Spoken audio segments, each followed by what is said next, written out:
What's up, PALY? Today is September 9th, 2019. And InFocus starts right now.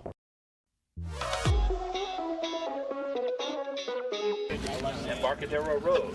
Walk sign is on the crossing.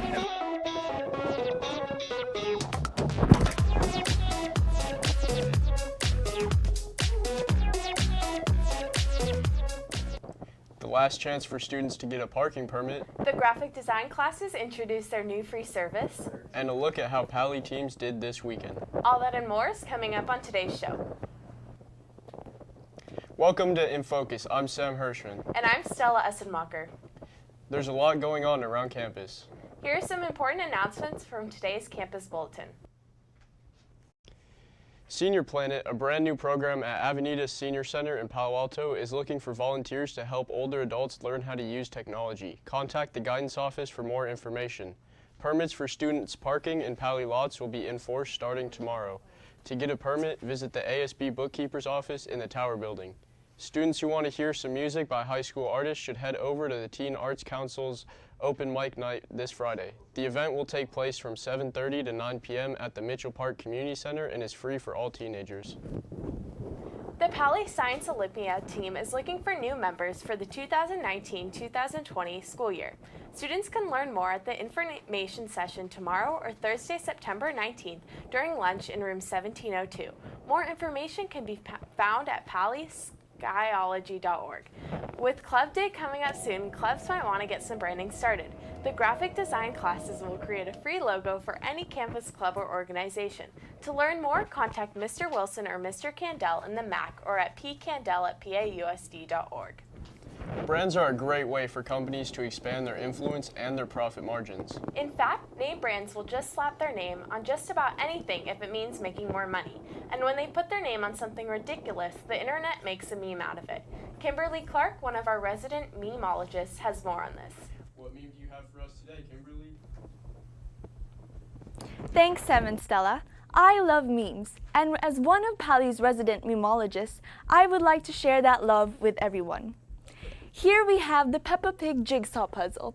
Usually when you are a kid and you go to the store, you expect to buy a puzzle that will create a stunning image once it is completed.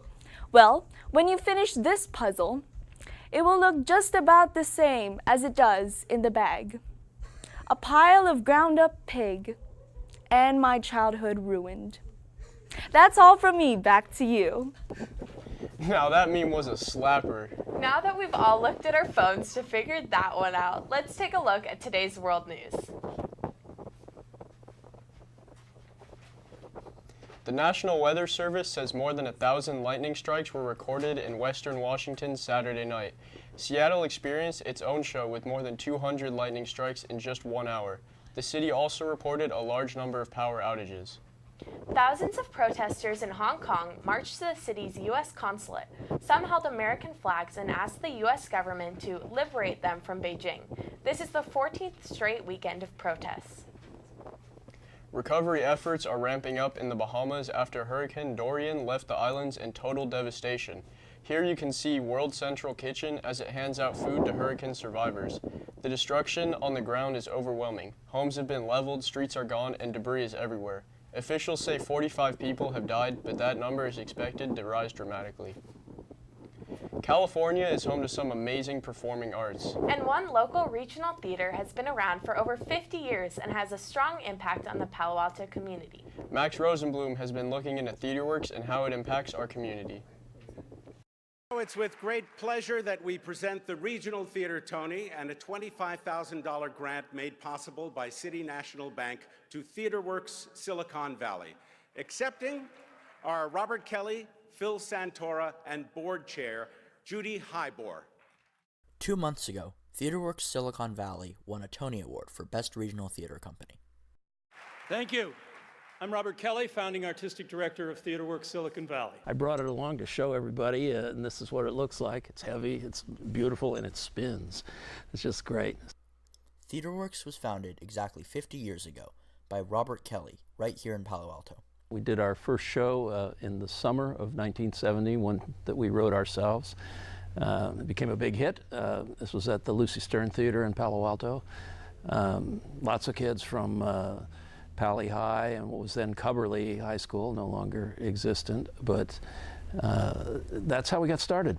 And the theater's grown over 50 years now, finally become one of the largest theaters in America. We do 8 shows every year, all professional musicians, professional actors, many of them from New York and the Broadway world. And we've grown successfully over time. One of our shows, Memphis, wound up winning the Tony Award for Best Musical in 2010. Tony Award goes to Memphis. I want to thank those 4 regional theaters who made this possible. TheaterWorks in Palo Alto, California.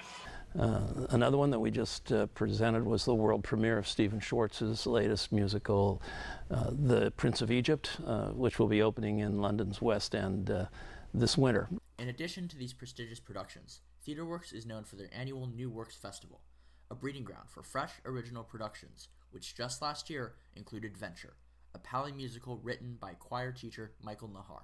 It was a really remarkable experience because it gave me and everyone who was involved, a taste of what it's like to be on a professional stage. I think on their part, they saw it as a great way to get young people involved. In addition to high school actors appearing in New Works shows, TheaterWorks hosts a number of programs for young actors and playwrights, including summer camps and 1440, a 24-hour playwriting competition. Both Kelly and Nahar think that theater is valuable to the PALY community. The thing that we can bring, that theater, arts, music can bring, is the thing that might be missing in the Valley right now, which is empathy, love, connection, storytelling, the ability to confidently stand up and speak in front of others, the ability to move away from the screen and make a connection with people. It allows you to be you. It allows you to explore different facets of your own character while you're exploring other characters. And it can be about your community, about the issues that people care about the principles that they believe in, or the prejudices that they're trying to understand. That's what we do, and that's why theater matters. As far as theater as an art form, it's live. There's nothing that can replace that. It's the difference between a phone call and a date. For InFocus, I'm Max Rosenblum. Thanks for that great story, Max, and congratulations to TheaterWorks on its Tony Award. And just like TheaterWorks, PALY's athletic program has a winning tradition too. Jason Goldie is in the studio now with the latest in PALY sports news. How did PALY teams do this weekend, Jason? Thanks, Sam and Stella. Viking Stadium was packed on Friday night as the football teams dominated their first home games. The JV football team played Overfeld and came out with a win 35-0. The varsity football team also beat Overfeld 47-8. Girls varsity volleyball played this weekend in Kentfield against Monte Vista and lost by 2-0. They also played Campo Lindo and Marin Catholic, unfortunately losing these games 2-0. But they pulled out a win in their last game against St. Mary's 2-1. The girls varsity water polo team had a tournament this weekend at Sacred Heart. The team started with a tough loss to Sacred Heart for 12-2, then came back and beat Mitty 8-7, as well as beating Homestead 9-4 before losing its last game 9-2.